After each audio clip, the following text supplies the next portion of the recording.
Hello Banaras, सब खैरियत होना भी चाहिए।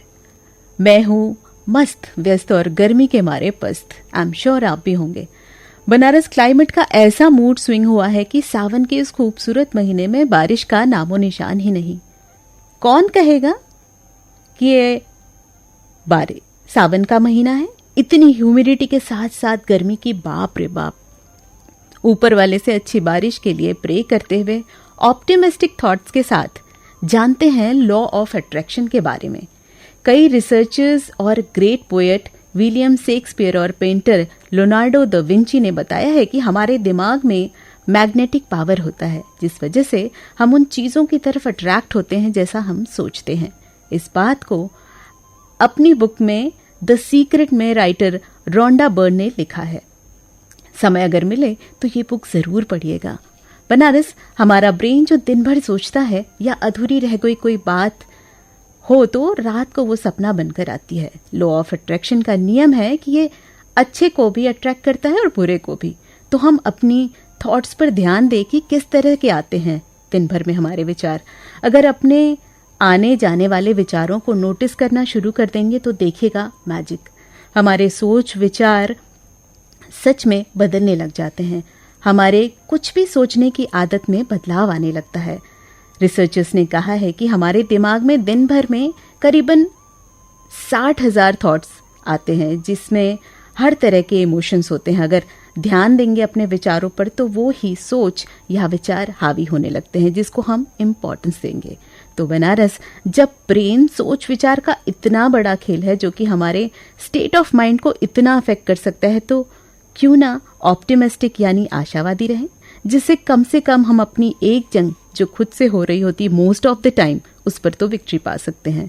तो बनारस मॉर्निंग की इसी ऑप्टिमिस्टिक थॉट के साथ सुन लेते हैं ब्यूटीफुल ट्रैक मेरे यानी चित्रा के साथ। So enjoy the song, will be back very shortly. Good morning. Kashi सांसद सांस्कृतिक महोत्सव। हाँ, काशी सांसद सांस्कृतिक महोत्सव में आप किसी भी उम्र के हों, चाहे शहर के हों या गांव के हों, आइए संगीत के क्षेत्र में अपनी छिपी प्रतिभा को दुनिया के सामने लाइए और सहभागी बने काशी सांसद सांस्कृतिक महोत्सव के। 16 अगस्त से आयोजित इस महोत्सव में भाग लेने के लिए काशी सांस्कृतिक महोत्सव.in इस पोर्टल पर जाएं और रजिस्ट्रेशन कराएं। दीजिए मौका अपनी प्रतिभा को, लीजिए हिस्सा काशी सांसद सांस्कृतिक महोत्सव में।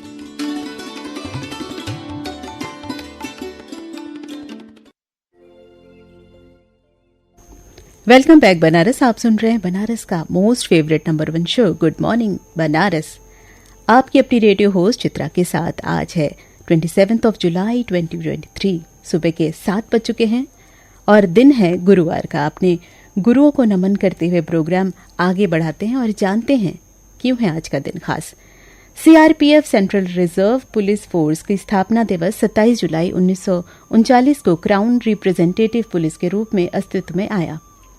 आजादी के बाद सेंट्रल रिजर्व पुलिस फोर्स बन गया, यानी रिजर्व पुलिस बल। आज है इसकी स्थापना दिवस और एपीजे अब्दुल कलाम को भारत का मिसाइल मैन के रूप में जाना जाता है। आज 27 जुलाई को उनकी पुण्यतिथि है। 2015 में मेघालय के शिलोंग में बच्चों को भाषण देने के बाद अब्दुल कलाम साहब का निधन हो गया था। उनके सर्वश्रेष्ठ विचार आज भी युवाओं में को प्रेरणा देते हैं, समाज के सभी वर्गों को सोचने के लिए मजबूर करते हैं। 18 जुलाई 2002 में वो 11वें राष्ट्रपति के रूप में पदभार उन्होंने संभाला। उन्होंने वैज्ञानिक और राष्ट्रपति के रूप में अपना अतुल्य योगदान देकर देश की सेवा की। आज इनकी पुण्यतिथि पर इनको शत शत नमन करते हुए आइए इनका एक थॉट आपसे शेयर करती हूँ कि कामयाब मत बनिए। इनकी एक थॉट है कि कामयाब कहानियां मत पढ़िए, क्योंकि उनसे आपको संदेश मिलेगा। नाकामयाबी की कहानियां पढ़िए, क्योंकि उससे कामयाब होने का आइडिया मिलेगा।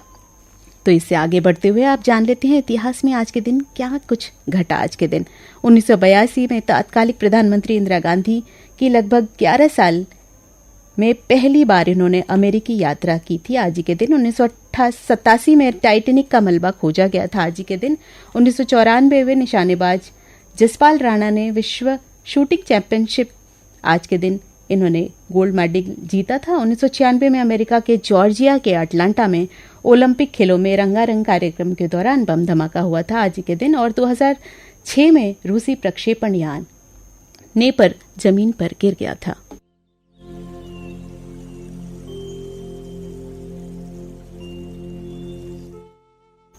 और अब जान लेते हैं आज के दिन जन्मे लोगों के बारे में। भारतीय महिला डिस्कस थ्रोअर सीमा पुनिया का जन्म हुआ था 1983 में। 1963 में वर्सेटाइल सिंगर के.एस. चित्रा का हुआ था आज ही के दिन जन्म।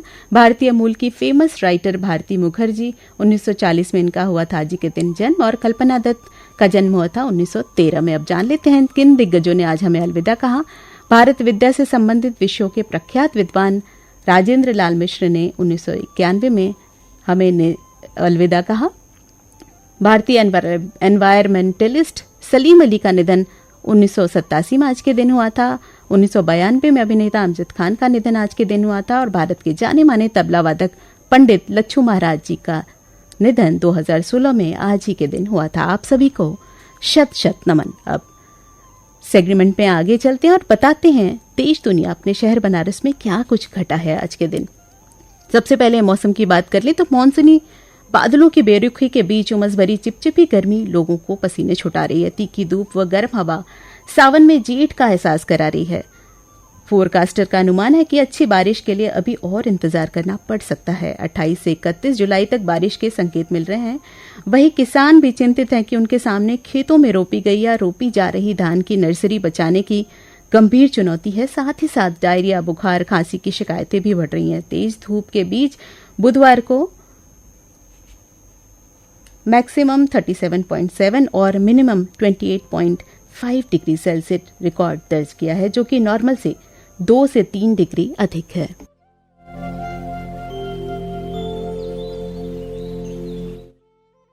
और अब खेल समाचार। 23 दिसंबर से चीन में हांगझोउ में शुरू होने वाले एशियन गेम्स में भारत के मेंस और विमेंस फुटबॉल टीम शामिल होंगी। कई दिन से फुटबॉल टीम एशियन गेम्स में शामिल होने के लिए अनिश्चित थे, लेकिन बुधवार को खेल मंत्री अनुराग ठाकुर ने ट्वीट करके पुष्टि की। भारतीय फुटबॉल प्रेमियों के लिए एक अच्छी खबर है। भारत और पाकिस्तान के बीच अहमदाबाद के वनडे विश्व कप का बहुप्रतीक्षित मुकाबला नवरात्रि के पहले दिन होने के कारण 14 अक्टूबर को हो सकता है। इस मैच की मेजबानी अहमदाबाद में दुनिया के सबसे बड़े स्टेडियम में की गई है। टेस्ट सीरीज जीतने के बाद रोहित एंड कंपनी ने गुरुवार यानी आज ही के दिन वेस्टइंडीज के खिलाफ शुरू हो रहे वनडे सीरीज के पहले मुकाबले में जीत दर्ज के लिए उतरेगी।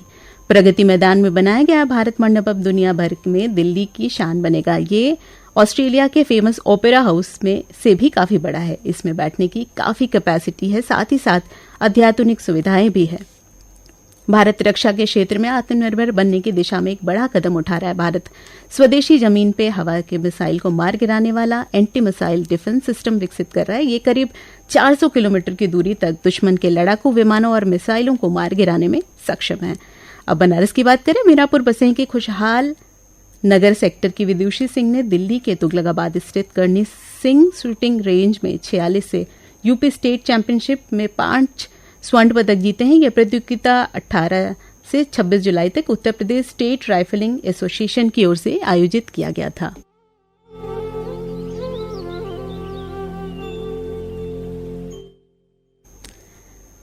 रामनगर में नवनिर्मित 400 किलोमीटर क्षमता के उपकेंद्र 15 नवंबर तक शुरू हो जाएगा। इसी हफ्ते उपकेंद्र का ऊर्जाकृत किया जाएगा। इसमें बनारस, चंदौली, मिर्जापुर, गाजीपुर, भदोही जिलों में आपूर्ति होगी। इस उपकेंद्र को 4 वर्ष में तैयार करने वाले मनीष श्रीवास्तव का दावा है कि 5 जिलों में बिजली आपूर्ति की व्यवस्था बेहतर हो जाएगी। उत्तर प्रदेश के खेल एवं युवा कल्याण राज्य मंत्री स्वतंत्र प्रभार गिरीश चंद्र यादव ने वाराणसी के खेल विभाग के गतिमान तथा प्रस्तावित प्रोजेक्ट के प्रगति की समीक्षा की। इस दौरान निर्माणाधीन परियोजनाओं को गुणवत्ता के साथ पूर्ण कराएं। उन्होंने विशेष रूप से जोर देते हुए कहा कि परियोजनाओं को प्रत्येक दशा में निर्धारित समय सीमा में पूर्ण कराया जाए। इससे किसी भी स्तर पर शिथिलता नहीं होनी चाहिए। बैठक के दौरान स्मार्ट सिटी द्वारा सिगरा स्टेडियम में हो रहे निर्माण के बारे में विस्तार से जानकारी दी और बताया कि फेज 1 के 80% कार्य पूरे हो गए हैं, जिनको अक्टूबर तक पूरा कर लिया जाएगा।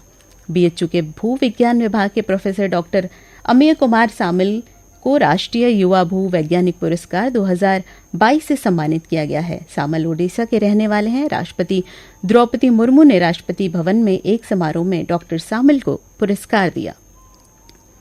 सावन में मोक्ष की कामना में काशी विश्वनाथ धाम पर मुमुक्षु भवन फुल हो गया है। काशी की धार्मिक परंपरा को ध्यान में रखते हुए योगी सरकार ने मुमुक्षु भवन का निर्माण कराया है। मान्यता है कि सावन में यदि भक्तों को बाबा विश्वनाथ के सानिध्य में रहने को मिल जाए तो पूरा जीवन निहाल हो जाता है। मोक्ष की कामना के लिए वृद्ध लोग काशी में वास करते हैं और मान्यता है कि काशी में अंतिम सांस लेने से मुक्ति मिल जाती है।